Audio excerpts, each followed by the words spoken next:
Hey, I'm Reinhard Kate, and welcome to the first Ripple Drop of 2021 here in the SF offices, social distance, of course.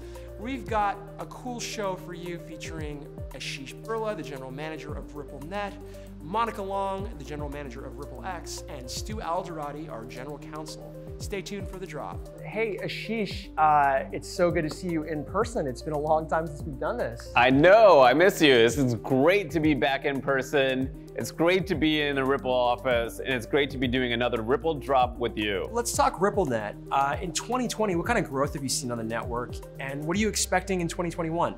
Yeah, 2020 was a phenomenal year led by the Southeast Asia region. We saw over 3 million transactions cross RippleNet in 2020.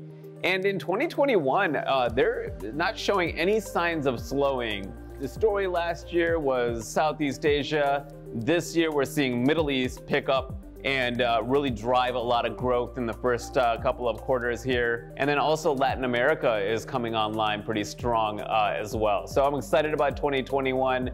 Great year. Let's follow that up with an even stronger 2021. So what are you most excited about on RippleNet in 2021? Ripple is in a prime position to look at blockchain technology and figure out what other kinds of problems we're trying to solve for them. It's great. I'm finding all sorts of new potential product offerings that we want to try to bring to market in the next couple of years. But basically, it comes down to let's listen to our customers. Let's see if there's a problem we can address with our technology. So what kind of use cases are you seeing customers really hone in on RippleNet? With COVID, you saw this digital acceleration. So customers wanted to grow their digital portfolio faster than ever. And listen, a lot of them turned to Ripple and RippleNet to help them accelerate growth. The other sort of trend was that, especially in Southeast Asia, you saw cash become a pretty big concern. It was really tough to actually get any sort of line of credit. And that's where the power of not only using Ripple and on-demand liquidity for payments, but then also using those same products for a line of credit as well. And we came to the rescue to a lot of our customers that were in a bit of a cash crunch. And they were really stable customers, but they just needed a little bit of a line of credit to help them accelerate their business during COVID. And yes, we were there, we solved a big problem for them. So that is something that we want to expand in 2021 as well, line of credit. So let's turn to on-demand liquidity, or ODL. What kind of things are you hearing from our customers that are using this product? Yeah, so what was interesting about that is that other customers started hearing about ODL by word of mouth. And it was actually the CFO at other customers that was hearing about some of the benefits of ODL, that you can use it to source liquidity 24/7. Whereas the old world, you had to do it within business hours, Monday through Friday. And so we're hearing our different CFOs come and talk to us and saying like, listen, we'd love to use ODL for our internal treasury. And that is something that we heard more and more in 2020, but in 2021, we're hearing that accelerate. So that's something that we're going to be digging a little bit deeper in, seeing if we can solve more customer problems with ODL specifically.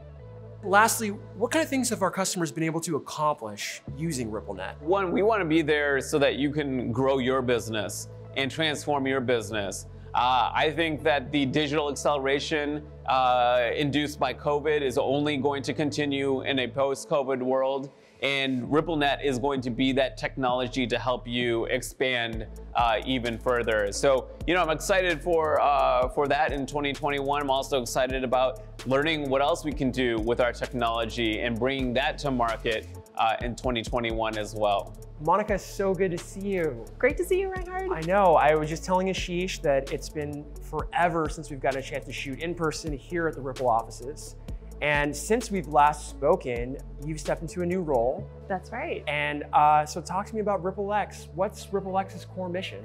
RippleX is super exciting. So our mission is to inspire and enable the global XRP community of developers to collectively build that internet of value that we always talk about.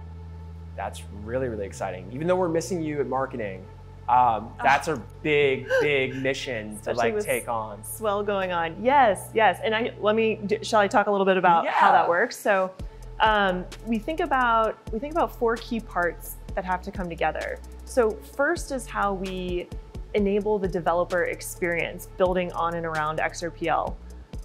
So that's everything from the SDKs and the tools to innovations that we can contribute at the protocol level. Secondly, it's about how we support developers. So we recently hired Matt Hamilton, our Director of Developer Relations, who comes from the XRP developer community. He's doing an outstanding job. Check out his Twitch show if you haven't.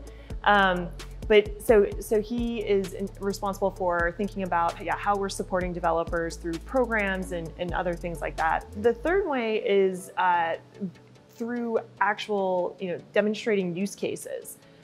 So for example, we have a team that's working right now on central bank digital currency projects based on XRP Ledger, and we're hatching new ideas related to use cases.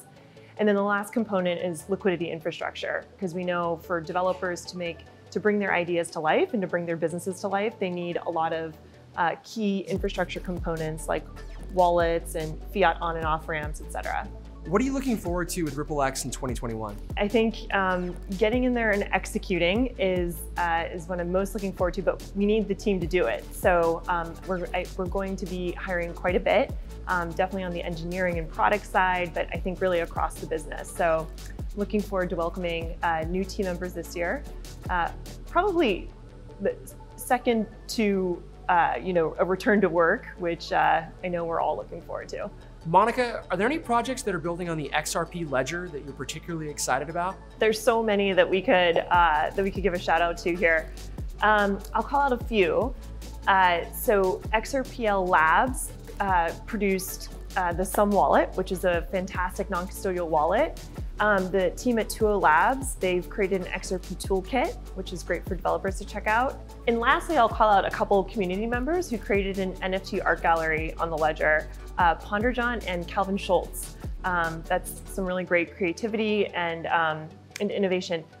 I personally think that NFTs they're obviously a very big deal in crypto, and I think there's a lot of opportunity for developers to sink their teeth into NFT use cases on XRPL. So I'm looking forward to seeing more of that. Central bank digital currencies, or CBDCs, have been a critical focal point for the crypto industry. Why are they important, and what kind of benefits can XRPL provide to them? Yeah, it is really important, and I think it's become very apparent that CBDCs are going to be a significant part of the future of money and the future of financial infrastructure.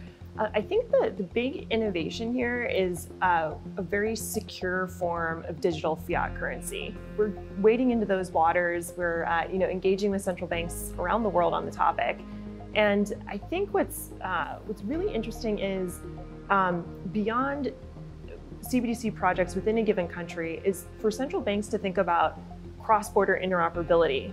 With our RippleNet business, we're all about cross-border payments, so that's something we've been thinking about critically for several years. And I think we can be a really great partner to help them solve for that cross-border interoperability using a bridge asset like XRP. Stu, since we last spoke about regulatory clarity, a lot has happened here in the US. Can you give us an update on crypto regulation and where do you see it headed? So we've talked about an environment of regulatory uncertainty, and that environment of regulatory uncertainty continues. The SEC, the Securities and Exchange Commission in the US, continues to try to regulate the space through enforcement rather than adopting clear laws, rules, or regulations that could be published, that the industry can comment on, that everyone can agree that these will be the rules of the road going forward. And the last enforcement action that the SEC filed, as I think everyone knows, was against Ripple. And that was filed at the very end of December. It was filed by the former administration at the SEC, literally on the last day of that chair being in office, claiming that what Ripple was doing was on the wrong side of the securities laws. Ultimately, Whether the SEC's right or whether Ripple's right, of course we believe we're right, that's going to have to be resolved in a court at some future date. That's what we call regulation by enforcement.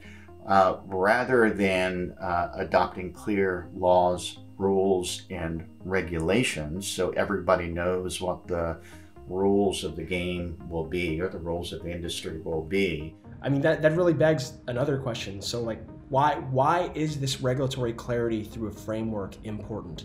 Without a clear regulatory framework, or stated another way, with an unclear regulatory framework that creates that havoc, you're simply not going to be able to develop the innovation in that environment. Stu, well, who specifically benefits from regulatory clarity? I think number one, the United States benefits from regulatory clarity. Last but not least, what jurisdictions have clear regulatory regimes and how can the US learn from them? We've talked about this before. I think there are many countries that are developing or have developed clear regulatory regimes. There's Japan, there's Singapore, there's the UK, there's Switzerland. We're talking about regulation that balances innovation. We're not talking about being free of regulatory oversight. We're not talking about going back to the days of the Wild West. We're talking about what's that clear regulatory framework, which can come through a licensing framework, permissions that a regulator gives you, and as long as you operate within those permissions and the regulator audits that you're actually complying with the permissions granted by the license, that's what we're talking about. That I'm going to develop a regulatory framework that if I'm going to engage in this innovation, that I'm going to have a license, I'm going to have permissions, I know what that license and what those permissions allow me to do, and I'm going to cooperate with the regulator, and the regulator is going to hold me accountable to the license and the permissions they've given me, but I know what's expected of me.